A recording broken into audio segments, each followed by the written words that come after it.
Hi guys, welcome to Nishana gallery. இன்றைக்கி வந்து நாங்கள் மெஹந்தி போடுறதுக்கு தேவையான பேசிக் எலிமெண்ட்ஸ் எப்படி போடுறேன்னு பார்ப்போம்.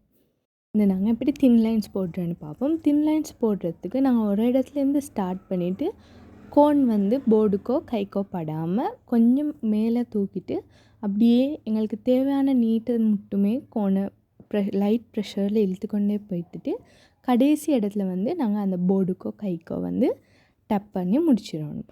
இப்படித்தான் திங் லைன்ஸ் போடுறது. திங் லைன்ஸ் தான் பேசிக்கான எலிமெண்ட், மிச்சமே பேசிக்கான எலிமெண்ட்டுன்னு நாங்கள் சொல்லுவோம். ஏன்னா திங் லைன்ஸ் போட இயலாட்டி வந்து எங்களுக்கு மெஹந்தி டிசைன் ஒன்று போடுறதுக்கு கொஞ்சம் கஷ்டமாயிக்கும். ஏன்னா திங் லைன்ஸ் வந்து எல்லாத்துக்குமே முக்கியமாக தேவைப்படும். நாங்கள் லீவ்ஸ் போடுறதா இருந்தாலும் எல்லாத்துக்கும் வந்து எங்களுக்கு இந்த திங் லைன்ஸில் ப்ராக்டிஸ் தான் எல்லாத்துக்கும் தேவைப்படும். திங் லைன்ஸ் வந்து நாங்கள் எந்தெந்த டிரெக்ஷனில் எங்களுக்கு போடணுமோ அப்படின்னா ஃபஸ்ட்டுக்கு ரைட்லேருந்து லெஃப்ட்லேருந்து ரைட் அண்ட் வேர்ட்டிக்கலாக ஹாரிசான்டலாக எல்லா பக்கத்துலேயும் நாங்கள் வந்து நல்லா போட்டு பழகணும். அப்போ தான் எங்களுக்கு திங் லைன்ஸ் வேண்டிய இடத்துல வந்து எங்களுக்கு போட்டு குறையலும்.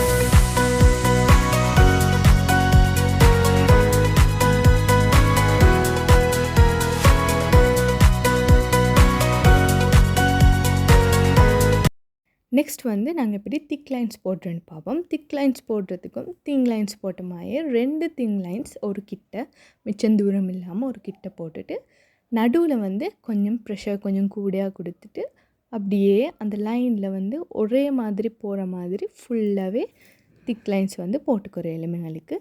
கோனில் ப்ரெஷர் எப்படி ஹேண்டில் பண்ணுறதுன்னு நான் இதுக்கு முதல் ஒரு வீடியோ ஒன்று போட்டிக்கிறேன். நான் அதை டிஸ்கிரிப்ஷனில் போடுறேன். உங்களுக்கு வேணுன்னா போய்ட்டு அதை பார்த்துக்கிறேன்.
நெக்ஸ்ட் வந்து நாங்கள் இப்படி வேவி லைன்ஸ் போடுறேன்னு பார்ப்போம். வேவி லைன்ஸ் போடுறதுக்கும் வந்து நாங்கள் தின் லைனில் போட்ட மாதிரி லைட் ப்ரெஷரில் வந்து கொஞ்சம் மேலே கீழே மேலே அப்படின்னு கடல் அலை எப்படி இருக்குதோ அந்த மாதிரி டிசைன்ஸில் வந்து நாங்கள் வேவியாக போட்டுக்கொண்டு போனால் எங்களுக்கு வந்து வேவி லைன்ஸ் ஈஸியாக போட்டு குறையலும்.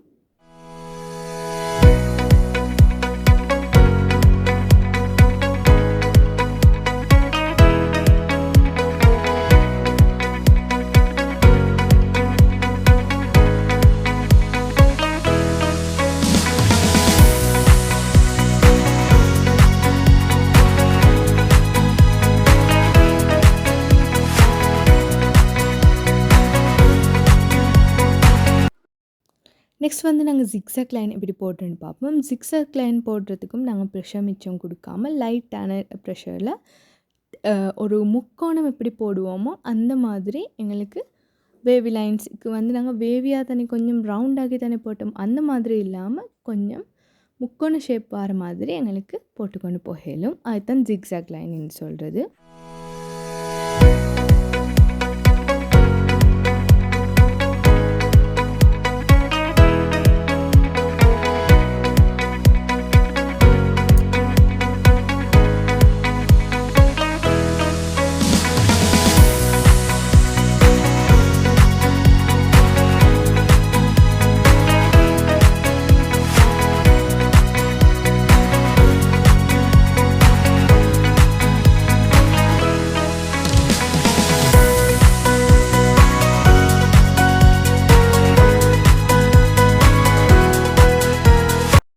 நெக்ஸ்ட் வந்து நாங்கள் எப்படி ஸ்பைரல் போடுறோன்னு பார்ப்போம். ஸ்பைரல் போடுறதுக்கு வந்து 2 விதம் இருக்குது.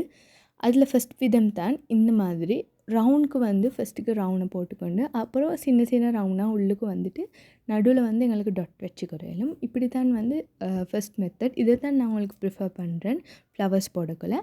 நெக்ஸ்ட் வந்து மற்ற விதம் வந்து நடுவில் ஃபஸ்ட்டுக்கு டாட்டை வச்சுட்டு அதுக்கு போகிறோம் முல்லை ரவுண்ட் அந்த டொட்டுக்கு வெளியால் ரவுண்டாக போகணும். இப்படி ரவுண்டாக போக்கல வந்து சில டைமுக்கு எங்களுக்கு வந்து இது நாங்கள் நினைக்கிறதுக்கு விட பெரிய ஒரு ரவுண்ட் ஆகும். அப்போ நாங்கள் போடுற ஃப்ளவர் வந்து பெருசாகும். அது வந்து எங்களுக்கு கஷ்டமாய்க்கிற சொல்லி தான் நான் ஃபஸ்ட் மெத்தட் வந்து உங்களுக்கு ப்ரிஃபர் பண்ணுறேன். அதே மெத்தடில் வந்து நீங்கள் போட்டுக்கொண்டால் உங்களுக்கு ஈஸியாக போட்டுக்கறையிலும்.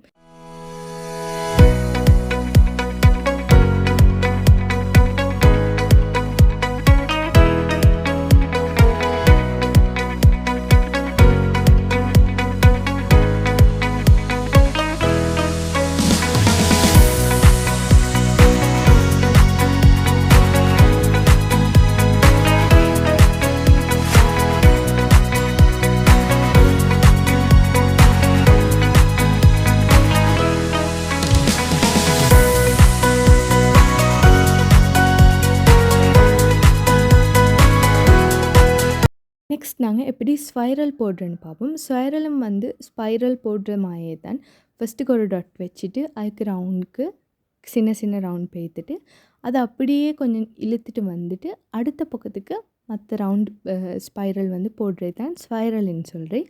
ஸ்பைரல் போடுறதுக்கு வந்து ஸ்பைரல் வந்து நாங்கள் எவ்வளோ ப்ராக்டிஸ் பண்ணுறோமோ அதை ப்ராக்டிஸ் பண்ணி முடிஞ்சிட்டு ஸ்பைரல் போட ஸ்டார்ட் பண்ணினா நல்ல. ஏன்டா டிஃப்ரெண்ட் ஒன்று இல்லை, 2லேயும் மிச்சம். ஆனால் வந்து எங்களுக்கு ஸ்பைரல் வந்து மிச்சம் ஃபீலிங்ஸ்களுக்கு அதுக்கு இதுக்கு தேவைப்படுறதுனால ஸ்பைரலும் நாங்கள் நல்லா போட்டு பழகிக்கொண்டால் நல்லா.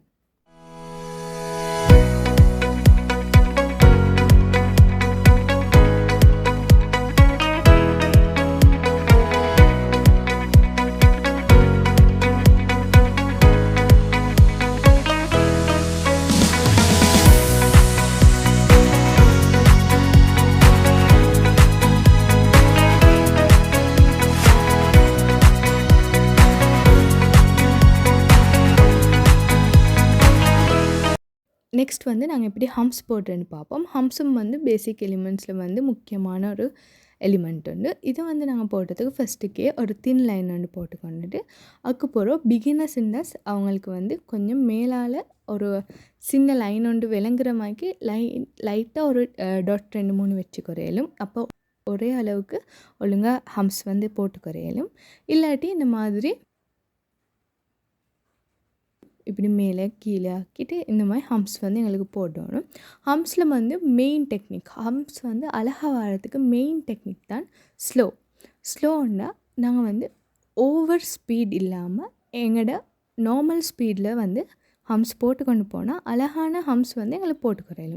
சில டைமுக்கு ப்ரைடல் டிசைன்ஸில் இருந்தாலும் சில ஆட்கள் வந்து ஓவர் ஸ்பீடாக போட்டுக்கொண்டு போக்கல வந்து எங்களுக்கு ஹம்ப்ஸ் ஒவ்வொரு சைஸ் ஆகிடும். அப்படி போட்டுக்கொண்டு போக்கல என்ன நடக்கும் என்றால் கடைசியில் எங்களுக்கு அந்த ஹம்ப்ஸ் டிசைன் அழகாக வராது. ஏன்னா ஒவ்வொரு சைஸ்லேயும். அதனால மெயின் டெக்னிக் வந்து மிச்சம் ஸ்பீடாக்காமல் போட்டுதான். அதை நல்லா நினைவு வச்சுக்கொண்டு நீங்கள் வந்து டிசைன் போடக்குள்ளே போடுங்க. ஏன்னா சில ஆட்களுக்கு எவ்வளோ தான் நினச்சாலும் ஹம்ப்ஸ் வந்து போட்டுக்கொண்டு போக்கல சில டைமுக்கு ஸ்பீட் ஆகும். ஆனால் அப்படி ஸ்பீட் ஆகுறதுனால எங்களுக்கு வந்து ஹம்ப்ஸ் வந்து அசிங்கமாக வரும்.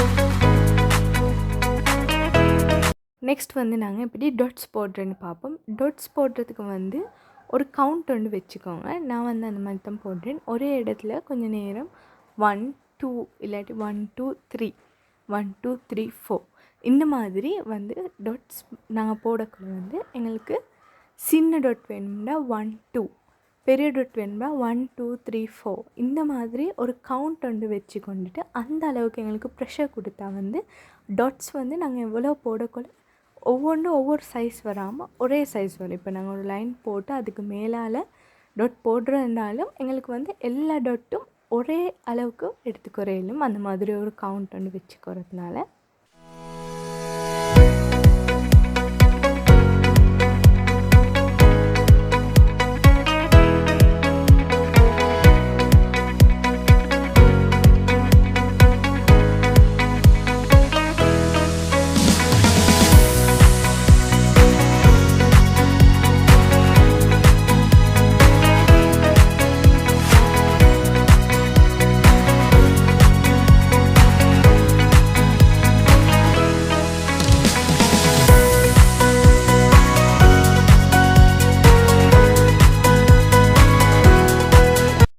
நெக்ஸ்ட் எப்படி நாங்கள் டியர் ட்ராப் போடுறேன்னு பார்ப்போம். டியர் ட்ராப் போடுறதுக்கு வந்து மெயின் வந்து ப்ரெஷர் வந்து நாங்கள் எப்படி போடுறோம்ன்றதில் தான் எங்களுக்கு அழகான டியர் ட்ராப் எப்படி போடுறேன்னு பார்த்துக்குறையிலும்.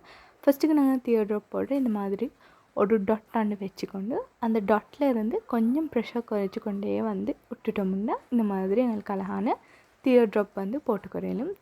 டியர் ட்ராப்ஸ் வந்து எங்களுக்கு லீவ்ஸ் வைன்ஸ் மாதிரி போடுறதுக்கு யூஸ்ஃபுல்லாகிக்கும். அதுக்கு வந்து நாங்கள் டியர் ட்ராப்ஸ் மேலேருந்து கீழேக்கு கீழேருந்து மேலேக்கு சைடுக்கு எல்லா பக்கத்துக்கும் போட்டு பலவரை வந்து எங்களுக்கு நல்லா இருக்கும். அப்படின்னா எங்களுக்கு நல்லா ப்ராக்டிஸ் ஆகிக்கிறதுனால எங்களுக்கு அழகாக ஒரே அளவுக்கு போட்டு குறையலும்.